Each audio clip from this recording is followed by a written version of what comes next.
गण गणपते नमः।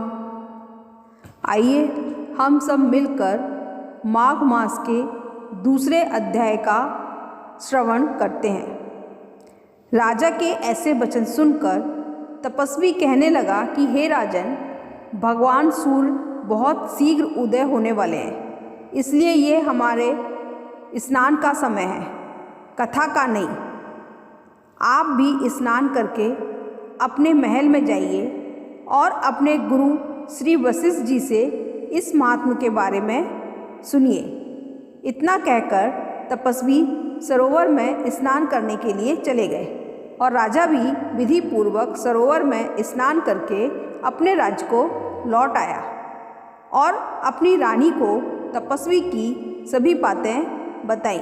सूत जी व्यास जी से कहते हैं कि हे व्यास जी, महाराज राजा ने अपने गुरु वशिष्ठ जी से क्या प्रश्न किए और उन्होंने उनका क्या उत्तर दिया, कृपया करके विस्तार से बताइए। व्यास जी कहने लगे, हे सूत जी, राजा दिलीप को रात्रि को यह विचार करते करते नींद भी नहीं आई और प्रातःकाल ही उन्होंने अपने गुरु वशिष्ठ जी के पास जाकर उनके चरणों को छूकर प्रणाम करके तपस्वी के बताए हुए प्रश्नों को अति नम्रता से पूछा कि गुरु जी, आप कृपया करके मुझे ये बताइए कि माघ मास में स्नान करने से क्या फल की प्राप्ति होती है और उसका क्या महत्व है, मैं ये सुनना चाहता हूँ। सो हे तपोधन, नियम पूर्वक इसकी विधि समझाई। राजा का प्रश्न सुनकर गुरु वशिष्ठ जी कहने लगे कि हे राजन, तुमने दोनों लोकों के कल्याणकारी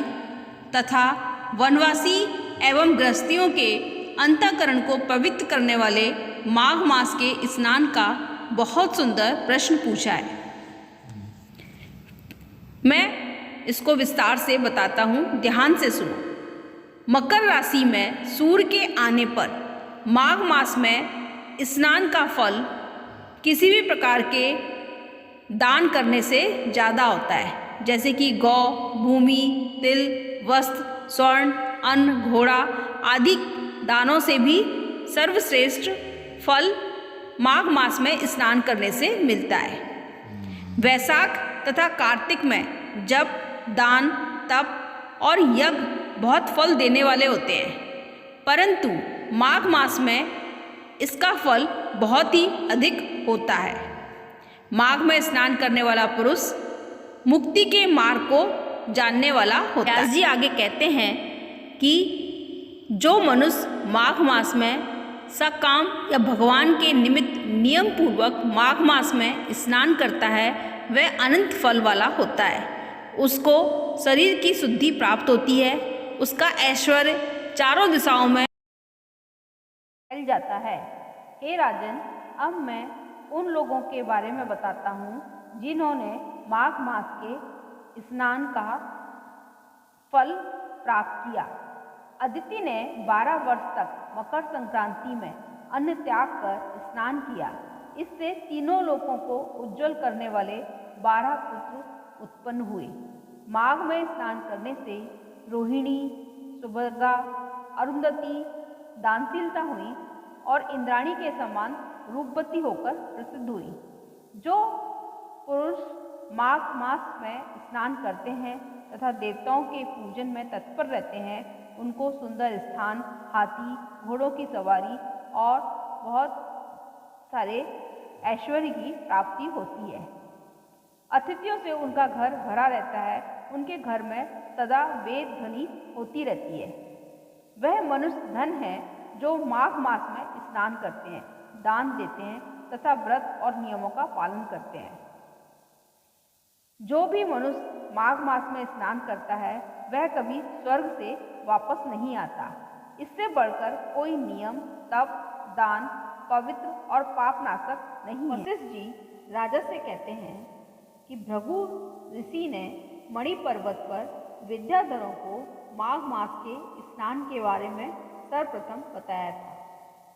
तब राजा ने कहा कि हे गुरुदेव, भृगु ऋषि ने कब मणि पर्वत पर विद्याधरों को ये उपदेश दिया, इसको भी कृपया करके विस्तार से बताइए। तब वशिष्ठ जी कहने लगे कि हे राजन, एक समय 12 वर्ष तक वर्षा न होने के कारण सारी प्रजा क्षीण हो गई थी और सारा संसार उदासीन हो गया था। उस समय हिमाचल और विंध्याचल पर्वत के मध्य का देश निर्जन हो गया था। सभी लोग विपत्तियों में फंस गए थे। सारा भूमंडल फल और अन्न से रहित हो गया था। तब विंध्याचल से नीचे बहती हुई नदी के सुंदर वृक्षों से आच्छादित अपने आश्रम से भृगु ऋषि निकलकर अपने शिष्यों को लेकर हिमाचल पर्वत पर चले गए। इस पर्वत की चोटी नीली और नीचे का हिस्सा सुनहरी होने के कारण यह पर्वत पीतांबरधारी श्री भगवान की सदृश प्रतीत होता था। पर्वत के नीचे का भाग नीला और बीच बीच में कहीं सफ़ेद स्फटिक होने के कारण यह पर्वत तारों से युक्त आकाश जैसा शोभायमान होता था। रात्रि के समय यह पर्वत दीपक की तरह चमकता था। इस पर्वत पर कई दिव्य औषधियाँ शोभायमान होती थी, जिस कारण से यह पर्वत महल की शोभा को भी प्राप्त करता था। वह पर्वत शिखाओं पर बांसुरी बजाती हुई और सुंदर गाती हुई किन्नरियों और केलों के पत्तों की पताकाओं से अत्यंत शोभायमान होता था। यह पर्वत नीलम, पन्ना, पुखराज और इसकी चोटी से निकलती हुई रंग बिरंगी किरणों से इंद्रधनुष के समान भी प्रतीत होता था। स्वर्ण आदि सभी धातुओं से तथा चमकते हुए रत्नों से चारों ओर फैली हुई अग्निज्वाला के समान शोभायमान होता था।